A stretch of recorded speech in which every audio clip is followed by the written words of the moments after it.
Hi, and welcome to Archive Dive. I'm Maria Lockwood with the Superior Telegram. Each month, we dip into files on historic events, people, and places in Superior and Douglas County with local historians. Today, we'll take a closer look at a story of love, fame, and tragedy involving a Gordon woman. Victoria Lidberg met performer Paul Lorenzo Perkinson while ushering at Superior's Palace Theater. Soon after, they married in October of 1926. The couple toured the nation's circuses, fairs, and carnivals, performing acrobatic feats 125 feet in the air. Their rise to fame ended when Lorenzo fell to his death during a show in Salem, Illinois, in 1942. Although Victoria eventually remarried, the words on her gravestone show she never forgot Lorenzo. Helping us dive into the story today is local historian Brian Finstad. Hi, Brian. Hi, Maria. Thanks for joining us. Yeah, thank you. So you grew up in Gordon, right? Yep. And as I understand it, you've heard this story for a long time. Yeah, I'd heard it at different times in different ways from different people. My grandma's cousin Harry Smith would talk about it. Doug McDonald would talk about it. Connie Buckles, who was kind of like a second grandma to us, she would often talk about it. And it was always this story that there was this girl from Gordon, and she went to Superior, and she met this acrobat, and she ran off with the show. And sometimes at the cemetery, they would point to her grave. And it says Lorenzo on her tombstone. And I remember hearing them say she married the great Lorenzo. And that's kind of what I knew about it. You know, I didn't know much detail. I knew the family. I knew a lot of the relatives that were still around. And then maybe about, time flies, but maybe about 10 years ago, somebody had mentioned that there was a family member that had a big backdrop from one of her shows. Oh. And sort of was looking for where it might be able to go. And at the time, there was a little discussion with the Historical Society board about it. And everybody sort of thought, well, geez, we wouldn't have room for something that big. And then that conversation kind of went away, but it stuck in the back of my brain. And then for years, I was trying to think of, you know, what could be done with that and wondering who that person out there was. And then when I started asking around, nobody could remember. And I don't know how that message came down to that one meeting, but nobody could remember who had it or where that came from.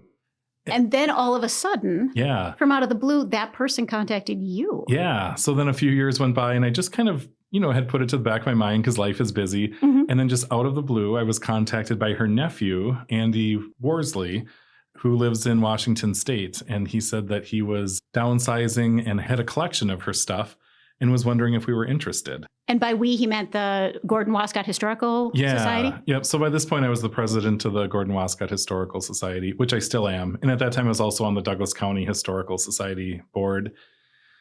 And so he sent me some pictures of some stuff and said that he'd be shipping it.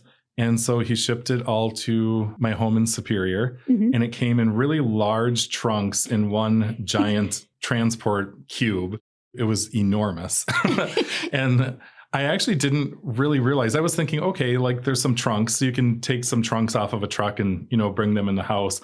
But when it came in this ginormous packaged cube, I realized really quickly, whoa, I can't just carry this into the house. So then I had keys to my neighbor's garage. And so I just ended up putting in my neighbor's garage because they weren't around. And then I later had to tell them I accidentally put an acrobat show in your garage. And so there were 4 trunks total? I think so. And they were big, right? They're like steamer trunks sort of thing? Yeah. You know, it's funny. It's been a while since I've looked at them. The exact number of the trunks is escaping me, but that sounds about right. Okay. Yeah. And how long did it take before you were able to get in there and see what was in the trunks? Yeah. So I really didn't want to just go digging around in them myself. I really wanted it to be sort of almost an event in itself. And I also wanted other expert knowledge. So I invited Erin Hicks, she was the former curator at the St. Louis County Historical Society, and now she's the registrar at the Tweed Museum and was also on the Douglas County Historical Society board. And also Melissa Brooks Ojibwe, the collections manager at Glen Sheen. And just to get some perspective about the care of the collection, the significance of the collection. And Teddy Moronic and Kathy Laxo, they're both local historians that are very knowledgeable. Teddy has really done a great job of sort of deep diving the newspaper archives. And you know, she's fantastic at pulling out information, as you guys know. Yes, she's often here telling us about what things she's found out. Yeah. So I just brought together different people Oh, Brianna Fyant from the Bong Museum. Because there's a military connection in here, right? There is. They were doing performances for soldiers and sailors reunion shows.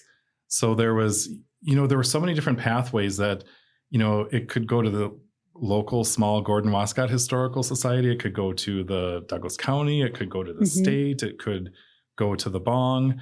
And just really, at this point, not knowing what direction it should go, but also sort of concerned about the stewardship and care of it and all of that. So I basically pulled together a whole bunch of people to take a look at it. And you opened up this garage. Yeah. And you peeled off, was it plasticated? Yeah, it was all wrapped in shrink wrap plastic. And, at first it was really awkward in the garage, just because you had all of the stuff from the crating it came in and the plastic and everything. And now I have it all organized. But at first we were wading through all this packaging that it came in. What was in the first box you opened? I don't remember the exact order of how we went through it, but I know there were costumes, there were photos, there were posters. The giant backdrop is a trunk of its own that we haven't rolled out yet or unfolded yet because it's literally so large that. How big do they think it is? I don't remember exactly, but for their outdoor shows or for their indoor shows? I think that was a big outdoor show. I think that Andy had sent me in an email how big it is, but I want to say it's something around maybe 15 feet by 20 feet, if not 20 feet by 30 feet. I mean, it's really big. And did you tell me that it had never been unrolled since his death? I'm not exactly clear on that, but I think that might be the case. From the last show when it was put away, I don't know that it's been open since then. Okay. Yeah. And now one of the trunks contained stools? Yeah, there was a table balancing act. Okay. So there were, the tables were all disassembled, but all the pieces from the table balancing act were in there. And that was interesting too, because doing the newspaper research, then we were reading about the table balancing act. So what they would do is they would do these really large height defying shows during the summer in outdoor spaces for state fairs and county fairs and toured all around the country. And then in the off season, they would do vaudeville type stage acts for indoor shows. So that's where the table balancing and whatnot would come in.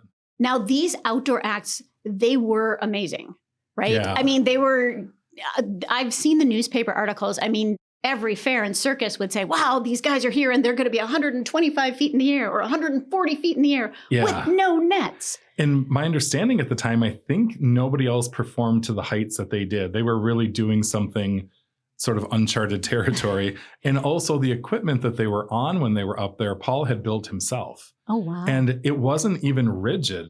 The top of this pole would sway and bend as they were up there. And he was doing handstands up there. Yeah. And they were walking tightropes and. Yeah.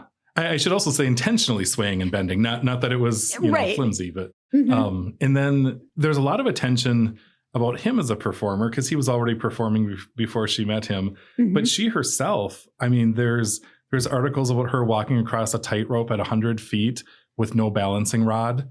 I mean, yeah, it's pretty amazing. Yes. Yeah. And they went all around the country, didn't they? Yeah. He was performing in Superior at the Palace Theater, and she was an usher working at the Palace Theater. But I think she had some showmanship in her also, because I've Googling her name or putting her name into newspaper, searches, I found, where she was in plays and performing on stage herself. So she had a little bit of a performer in her already. Okay. And then she met him and, it just seems like immediately the two of them were just a pair. I mean, just meant for each other. 100%. Yeah. And they've got all the promotional photos. She was beautiful. Yeah. One of the more interesting things that I heard was Doug's mother, Kate Gordon MacDonald. She had said that Victoria Lidberg was the most beautiful woman she ever saw. And I just always remember that standing out in my head, in my mind. Right. And she had to have been pretty brave to say, okay, I'm going to go up there with you and perform. Who knows if she was afraid of heights before she started or. Yeah. I mean, really, who meets somebody and then the next thing you know, they're 100 feet in the air without a balancing rod. I mean, that's pretty amazing. It must have been love. Yeah. Yeah. And now they would go around the circuit and they also had a hotel where they would stay at in the winters, right? There was a hotel in Chicago that they would go back to for where they'd stay in the winters. And somewhere in my notes here, I have the name of the hotel. I can't remember that right offhand. But Chicago was also where they got married, right? Yeah. Yep. And also where he's buried. Now, yes, so they're not buried together. They're not. No, he's buried in what's called Showman's Rest, which is a cemetery specifically made just for show performing and circus people, which I think is really interesting. And it was founded by Buffalo Bill Cody. And a lot of show people didn't really have families, or the other show people were their families. So they created a cemetery just for show people. And it's in Chicago. I would actually love to see it. And there, there's lots of interesting stories in there about, people that, I hate to say it, but, died doing something related with what their show was. If it was, a incident with an animal or a fall from a height or whatnot. There's a lot of interesting stories in that cemetery. And the entrance to the cemetery has 2 giant elephants, which it just almost seems like the cemetery itself is something, I don't know, it's fantastical. Right. Yeah. It's a showplace for the showmen. Yeah. Yeah. And totally unique. So, well, yeah, we'll have to go down there sometime. Yeah. And she remarried 2 other times. And then she is buried in Gordon and has the name of her last husband, Fournier. But on the bottom of her headstone, she has his name. So, Lorenzo. Yeah. From what I understand is, even though she had married after him, that he really was the love of her life. And when they traveled, they had a couple of different names, but usually it was Vicky and Lorenzo, or Lorenzo and Vicky, or... Yeah, he started off with others and they called them the 4 Lorenzos. Okay. And then when they became a duo, then it was Lorenzo and Vicky, I think it was. Right. Or the great Lorenzo. Yeah. And Vicky. Yeah. They never had children. Nope, they didn't have children. No. But they traveled, and they were looking at possibly going overseas. I think Teddy was saying, but they never got the chance because... Yeah, because of the accident. Right. And Paul was in the service. Yeah. Yep. He served, I believe it was in the Navy. Yep. And so that was his connection, because he was doing the show for the servicemen when he fell. Yeah, at the time when he died, he was doing what was called the Soldiers and Sailors Reunion Show, which was a big show that was a reunion of military personnel that dated all the way back to the end of the Civil War. So it began with Civil War veterans, and then, just continued on with veterans of, other conflicts. Yeah, basically what happened was the pole he was on broke, and then he fell from that height. And the newspapers at the time really liked to sensationalize things. And there wasn't a lot of concern, I'm sure from reading old newspapers, not a lot of concern for accuracy.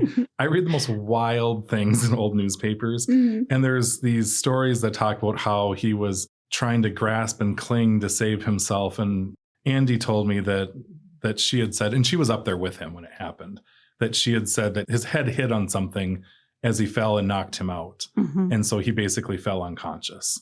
So all of those, stories about him grasping and clinging for things to try to save himself, that's more the newspapers sensationalizing it. Right. And the newspapers also gave varying heights for their apparatus. Yeah. Some of them said it was 120 feet, others 140 feet. Yeah. Their posters say it was 125 feet. Yeah. So just for comparison, how tall is that? Well, in Gordon, we measure everything by the fire tower. When you talk about how deep a lake is, Whitefish Lake, that's like a whole fire tower deep. Seriously, when you grow up in Gordon, you think of everything that with a really large scale height or depth, we think of it in terms of fire towers. So how many fire towers? So the fire tower is 100 feet. So they were doing this at a height taller than the fire tower. Wow.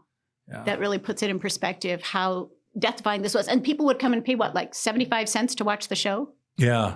And I mean, obviously they had to get paid well because during the off season, they weren't making money. And I don't remember what the exact, numbers were, but they were very well paid. I mean, it was seasonal work, most of it, but yeah, they made a lot of money doing it. They were big deals. And they were part of a bigger, so there would be a big show, like a circus or a fair or a carnival. And there would be, I was reading all the newspaper articles. They'd be like, oh, here comes the, this lady with her pig. And then this is going to come. And then we'll have Lorenzo and Vicky, and they were always like the centerpiece because of that death-defying. And women were like screaming and fainting because of watching these acts up that high. I think I'd scream and faint watching it. And they would do it in the dark. They would do it in the rain. It didn't matter, right? The show had to go on. Yeah. And when you think of those heights too, just from frequently climbing the fire tower in Gordon, I know when you get up that high, it's often really windy too. Mhm. I've thought about that. How would you not have a balancing rod? What if a wind came up? I mean, the whole thing is really amazing. Right. And the trunks had a lot of their costumes. Yeah. Those were beautiful. It was interesting too, seeing the pictures of the Soldiers and Sailors reunion show, because that would have been the last show. Mhm. And of course, the trunks were probably from, the last thing that they did. So a lot of the pictures from the show, then you open the trunk and, oh, there's that uniform, which is, or costume, I should say. Yeah, which is pretty interesting. Very much so. And now going back and looking at Victoria's headstone, you also started looking around and found something interesting in the Gordon Cemetery, right? Yeah. So as if it isn't, interesting enough that there's this acrobat in the cemetery. Shortly after I was doing research for something else, and I came across a story that there was a former strong boy that's buried in the Gordon Cemetery. And I had not known about this, and his grave is unmarked. I couldn't even tell you where it is. Oh. Yeah, nobody knows. He's not in any of the cemetery records, but there's a newspaper article, and it says, former strong boy dies here. And it says, once renowned as world champion strong boy, Anthony Yakin, 59, a resident of Gordon for the past 2 years, died Monday at a local hospital following a brief illness. And it says when he was 19 years old, his stage name was Tony Hart, and he appeared on the midway of the World's Fair in Chicago performing weightlifting and other feats. Wow. And then he traveled with Ringling Brothers and appeared in competitions, strongman type competitions.